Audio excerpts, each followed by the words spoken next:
maite genituen gauzengatik. Erori ginen preso, baina gure maitasuna oraindik ez dago preso. Bizkarriko borrokaldietan, hil ziren Gabiriako 6 gudariren aldeko omenaldia izango dugu, Amaiur izeneko batalioiko gudariak. 1937an Bizkargin independentziaren alde borrokatu ziren Amaiur batalioiko gudariak.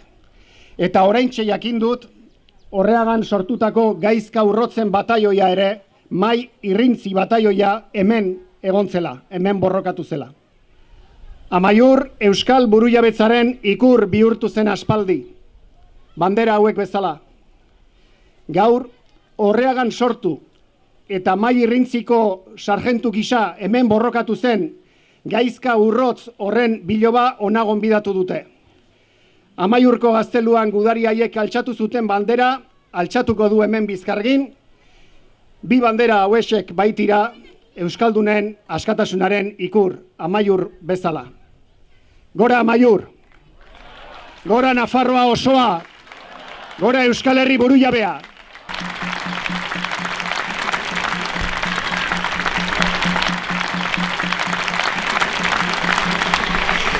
Gertaera hartaz berba egiteko, ikerlanean ibilidan pertsona dugu gure artean. Aurrera, Inigo Sancho, zurea da hitza. Gerra hasi eta berehala, fasistek Goierri aldean Beasain hartu zuten. Beasaindik hasi zen begiratzen nola hartu Goierri osoa. Bien bitartean, zenbat udaletxetan eta gazteak deitu zituzten defentsa batzordeetara. Defentsa batzorde horietan, eskopeta batzuk eman eta agindua eman zieten sarrerak irteerak kontrolatzeko. Gabiri lasai zegoen irailaren 17 arten, 36garrenean. Egun hartan, gazteak Legazpira joan ziren lerrokatuak izateko asmoz eta handik bueltan fascistekin egin zuten topo. Tiroketak hasi ziren eta handik ihes egin behar izan zuten 112 gazte gabiriarrak. Gehienak, haietariko 77 Amaiur batalioian lerrokatu ziren, baina beste guztiak ere batalioi desberdinetan borrokan aritu ziren. Zumarragatik Gernikaraino heldu ziren eta Gernikan ja bertan osatu zuten Amaiur batalioia. Arrasatearrak, batez ere Gipuzkoarrak, Arrasatearrak, Eskoriatzarrak, Atzabaltarrak, Pasaitarrak eta Gabiriarrak. Eta lehen gaizkak eta esan duten moduan, Amaiur izena egoki aukeratu zuten Amaiurreko balentriak kontutan hartuta. Oraindik gertzekiten eurek ere balentria handiak egingo zituztela. Formazio pixka bat hartu zuten Durangaldean eta Durangotik Mundakara jontzien. Eta Mundakatik zuzenean abenduan borrokan sartu ziren, eta hor abenduan lortu zuten euren lehenengo garaipena. Urduña inguruetan, Urduña Urkabustaitz inguruetan dagoen San Pedro gaina Kandido Sasetaren esanetara, aginduetara hartu egin zutenean. Handik aurrera, Bizkaia Arabako frontean aritu ziren, Ola eta Otxandio aldean, eta Otsailaren 5ean deia jaso zuten Asturiasera juteko. Inork ez omen zuen Asturiasera jun nahi, espainolen tokietara, baina Kandido Saseta preste egon zen, eta Amaiur, Eusko Indarra, eta beste sozialista batzu ere preste egon ziren ara juteko. Ara heldu, eta antolakuntza eskasaren ondorioz, triskantza gertatu zen. Nalon ibaia zeharkatu nahi izatean, hor kriston tiroketak eta baja ugari gertatu ziren. Han momentu hartan ja Amaiurrekoek esan zuten, bakarrik obeditu ingo ziotela Eusko Jaurlaritzari. Hor tirabirak egon ziren, baina Amaiurrekoek borrokan segitu zuten eta herri batzuk ere hartu zituzten, Araxes eta. Martxoaren 28an Bilbora itzuli ziren eta ara jutean bezala Bilbora itzultzean Jose Antonio Agirre eta Telesforo Monzonen aurretik desfilatu egin zuten Bilboko Gran Bian. Eta borrokan segitu zuten. Beste frente batzuetan, Lekeitio Berritxun, Otxandion eta Otxandiotik atzera egin behar izan zuten berriro ere Urkiolarantza. Busturiara ere jun ziren eta han zeudela deia jaso zuten ona Bizkargira etortzeko. Hau Bizkargiko gain hau geratzen zen Burnizko uhalaren Burnizko ualetik kanpo geratzen zen gain bakarra zen. Oso importantea. Eta bederatzian deia jasota, 11 hemen zeuden. Eta hor ikusten duzuen mazta hortan, bazegoen bandera espainola. Eta Amaiurrekoak ona heldu, ura arrankatu eta harren ordez ikurrina jarri zuten. Ura izan zen bigarren balentria egin zutenak. Baina farsistek etxuten barkatu. Kontraerazoa ziren eta gaine hontan zenbaitetan egon zen batzuen edo besteen esku. Borroka latza gertatu ziren hemen, maiatzaren 14 artean. Egun hartan ja abiazio alemana sartu zen eta triskantza eragin zuen hemen. Amaiurrekoak eta irten ziren ahal izan zuten moduan eta baja ugari gertatu ziren. Haien artean, Luis Altzueta Aristimuño, Simon Altzueta Aristimuño, Ramon Igartzabal Otegi, Josea Paulaza Oiarbide, Jose Mari Alustitza Gabiria eta Jose Oiarbida Paulaza. Haientzako agur eta gore. Ibaitzabal zeharkatu, ontzi batzuetan, Alonsotegitik ja hasi ziren atzeraka. Muskiz aldera eta Muskiz Galdames, Karrantza, Kolitza eta handik Castro aldera. Azkenean, abuztuaren 27an, Laredon, Santoñako paktoan atxilotu egin zituzten italianoek. Eta honek hausnarketa bat dakarkigu. Memoria historikoa oso importantea da, eta memoria historikoa oinarritzen da bi zutabetan. Bata oroimena gogoratzeko, eta bestea heziketa eta kultura. Ondo egindako gauzak egin eta errepikatzeko eta gaizki egindakoak ez. Eta memoria historikoak binkulazio ikaragarria dauka duintasunarekin. Memoria historikoa duen herriak duintasuna dauka. Hau bezalako ekitaldiak urtero antolatzen dituen herriak duintasuna dauka. Gabiritik ona bizikletaz etortzen diren gazteak Bizkargi eguna ospatzera, hori duintasuna da.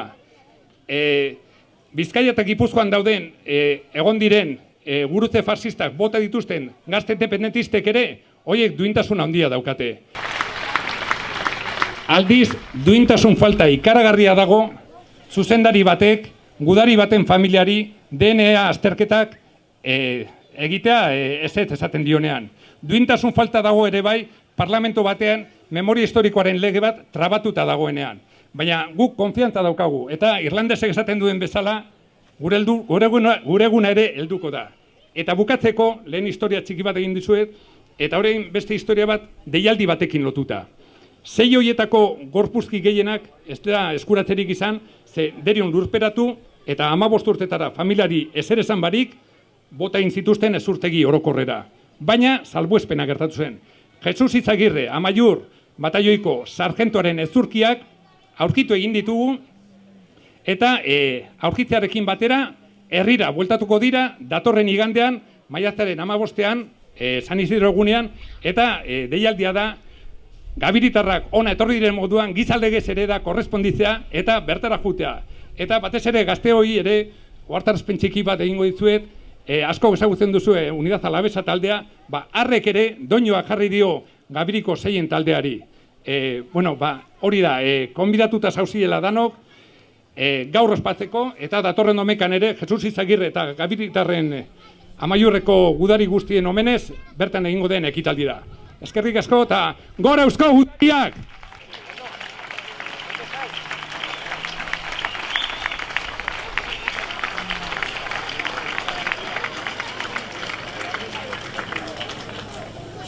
Egun gogoangarri honetan, Gabiriako 6 gudarien senide eta lagunak etorri jakuz, Gipuzkoako Gabiria herritik, memoriaren omenaldi honetan parte hartzeko.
Ondoren, Gabiriako 6 gudarien omenezko lore eskaintza egingo dugu.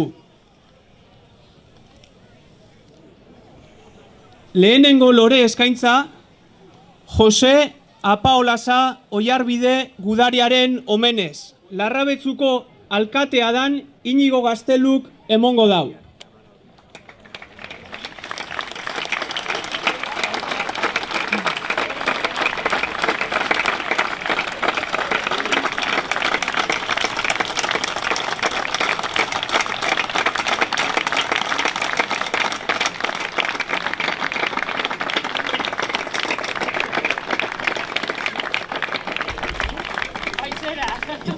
Ondoko lora eskaintza, Ramon Igarzabal Otegi gudariaren omenez. Zornotzako EH Bilduko ordezkariak Ander Uriartek emongo dau.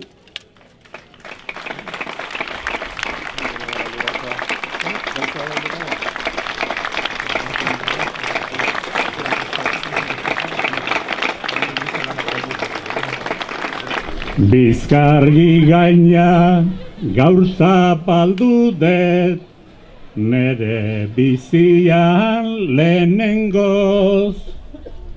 Polita dago tau ikusteak, ematen digu guri poz. Etortzeko arrazoi izan dana, ez balitza hobe askoz. Talde bat erten Gabiritikan, herria salbatu asmoz. Bueltan etziran joan aik bainan, ordezkoak hemen gatoz. Bueltan etziran joan aik bainan, ordezkoak hemen gatoz.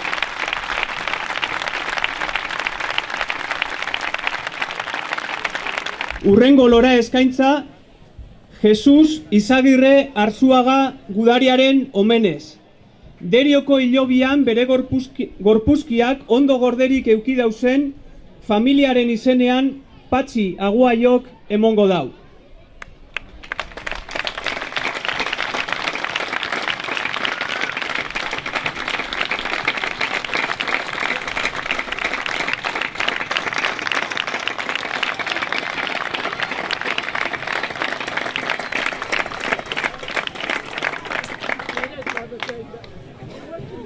Urrengo lora eskaintza, Jose Maria Gabiria Alustiza gudariaren omenez. Nafarroako Amaiurko erresistentziaren izenean, Iruñetik etorri dan Gaizka Arangurenek emongo dau.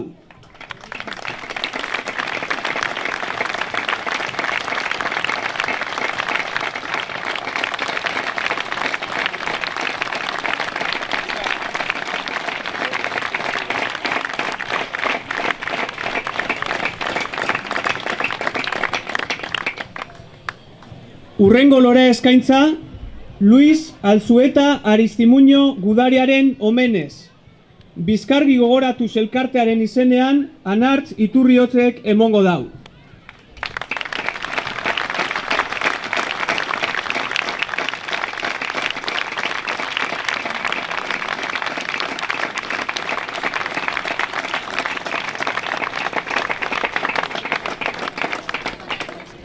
Eta azkenik, Simon Alzueta Aristimuño gudariaren omenez. Bizkargin gaur eta hemen batu garan guztion izenean, zuen guztion izenean, Larrabetzuko Bizkargi dantza taldeko kideak emongo dau.